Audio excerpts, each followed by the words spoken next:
আগেকার দিনের কাজের মাসি ভার্সেস এখনকার দিনের কাজের মাসি।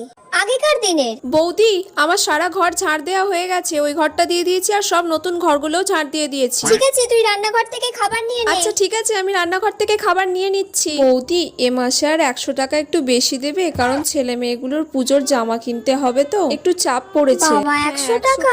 অত এখন দিতে পারবো না রে। আচ্ছা ঠিক আছে বৌদি, তাহলে তুমি আমাকে দিও এ মাসে, পরের মাসে মাইনে থেকে কেটে নিও। এখনকার দিনে বলো। তুমি আমাদের বাড়িতে কাজ করবে?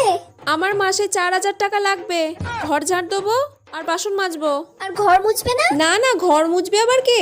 পুজোর সময় শাড়ি চাই আর প্রত্যেক দিন আমার খাবার লাগবে এবেলা ওবেলা। আর আমার যদি কোনো ব্যাংকের লোন আটকে যায় তখন একটু চেয়ে নেবো, তখন একটু দিয়ে দেবেন।